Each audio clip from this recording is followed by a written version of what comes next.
भारत के 20 जवानों की शहादत के बाद अब भारत और चीन के बीच में कुछ भी छिपा हुआ नहीं है। भारत और चीन के बीच में कैसे रिश्ते हैं वो अब दुनिया के सामने आ गया है। लेकिन काफी ढीठ किस्म का देश है चाइना। ऐसा नहीं है कि सिर्फ भारत को ही नुकसान हुआ है, बल्कि जवाबी कार्रवाई में भारतीय सैनिकों ने चीन के भी सैनिकों की हालत पतली कर दी। लेकिन लगता है मानो चीन को कोई फर्क ही नहीं पड़ता। तभी तो अब चीन ने माइंड गेम खेलना शुरू कर दिया है।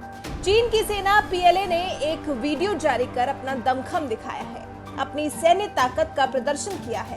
हालांकि कई वीडियोस जारी कर वो ऐसी नुमाइश पहले भी कर चुका है, लेकिन इस बार माहौल ऐसा है कि 45 साल के बाद भारत और चीन की सीमा पर इस तरह की लड़ाई हुई जिसमें मानव क्षति हुई है, वो भी इतनी ज्यादा, जिसके बाद चीन की ये प्रदर्शनी उसके खिलाफ गुस्से को और बढ़ा रही है।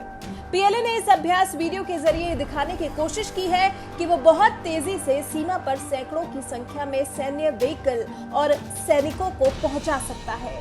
चीन के सरकारी समाचार पत्र ग्लोबल टाइम्स ने वीडियो को रिपोस्ट किया है।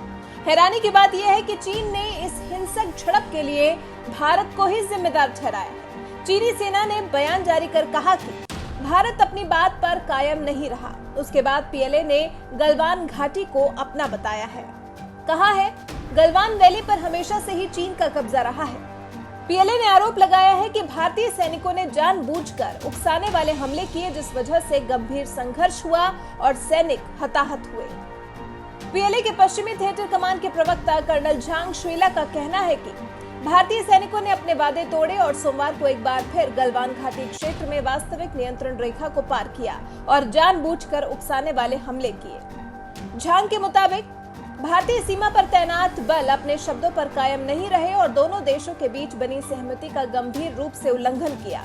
कमांडर स्तर की वार्ता के दौरान बनी सहमति का उल्लंघन किया और दोनों देशों की सेनाओं के बीच संबंधों और दोनों देशों की भावनाओं को ठेस पहुंचाई। उसके बाद झांग ने भारत को सलाह भी दी है। कहा है, भारत को सभी उकसावे वाली कार्रवाई रोक देनी चाहिए, चीनी पक्ष से बात करनी चाहिए और वार्ता के माध्यम से विवाद के समाधान के सही रास्ते पर लौटना चाहिए। अगर वार्ता के जरिए चीन को रास्ते पर लौटना होता तो ये विवाद बहुत पहले ही सुलझ गया होता। लेकिन चीन ने हमेशा ही भारत को धोखा देने का काम किया है।